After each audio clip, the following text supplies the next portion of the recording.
Pourquoi créer un e-book? Donc la question m'est posée par Kevin au Paraguay à Asunción. Donc merci pour ta question, Kevin. Alors je vais essayer d'y répondre de manière claire et synthétique.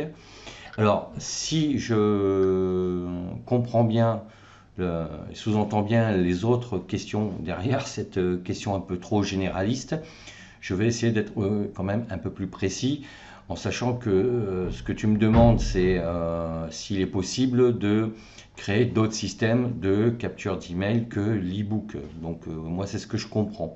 Alors, je vais commencer par l'e-book, puisque c'est ta question qui est assez générale, et je vais quand même y répondre de cette manière.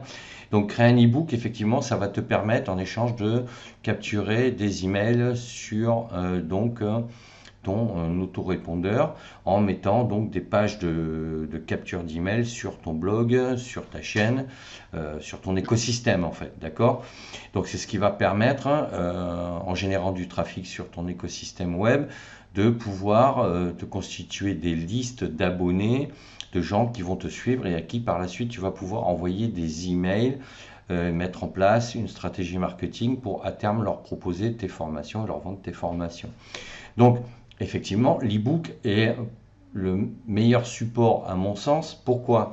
Parce qu'il va te permettre de présenter ce que tu fais, présenter qui tu es, c'est-à-dire ton histoire, non pas pour raconter ta vie, mais pour raconter ton histoire par rapport à l'activité que tu proposes. Il faut que ce soit en relation avec ce que tu proposes et que tu expliques le why de ta démarche. C'est-à-dire que, comme le dit Simon Sinek dans son livre et dans ses masterclass, si tu veux, les gens ils vont vouloir te suivre pour tes contenus, mais également pour qui tu es et pourquoi tu fais ça.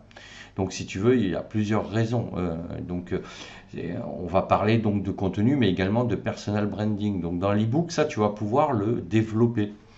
Donc expliquer pourquoi tu lances cette activité, comment tu en es arrivé là, tout en expliquant ton histoire personnelle, mais par rapport à cette situation. Tu ne vas pas raconter ta vie qui n'a rien à voir avec le sujet.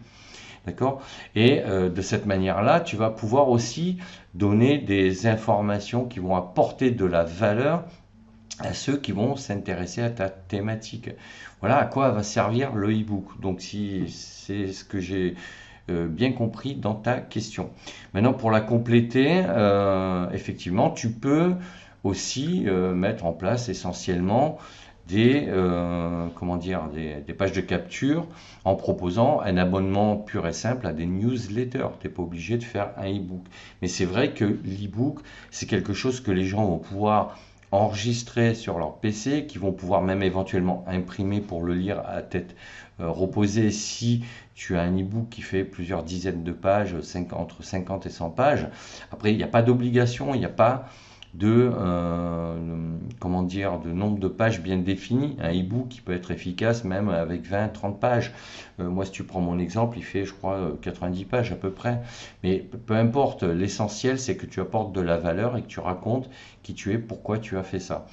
Donc, mais sinon, effectivement, tu peux juste proposer un abonnement à une newsletter ou télécharger des documents et des ressources techniques dans ton domaine qui vont être utiles pour ceux qui vont te laisser leur email pour obtenir ces documents et ces informations. Donc en fait, il n'y a pas de règle, mais la meilleure façon de le savoir, c'est aussi de faire des tests.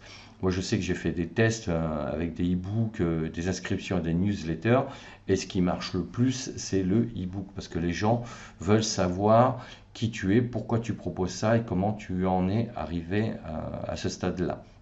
Donc voilà, si j'ai pu répondre à ta question, Kevin, n'hésite pas à me le dire et bien le bonjour à toi en Amérique du Sud et n'hésite pas à me répondre par email, à me laisser un commentaire sous la vidéo si tu préfères. Pour les autres, c'est pareil. Dites-moi où vous en êtes dans votre étape de construction d'écosystème web si c'est le cas, si vous avez déjà commencé à rédiger un e-book. Alors j'ai fait des vidéos sur comment rédiger un e-book efficacement. N'hésitez pas à me dire ça en commentaire.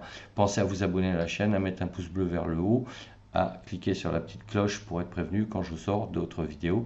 Je vous dis à bientôt pour d'autres réponses.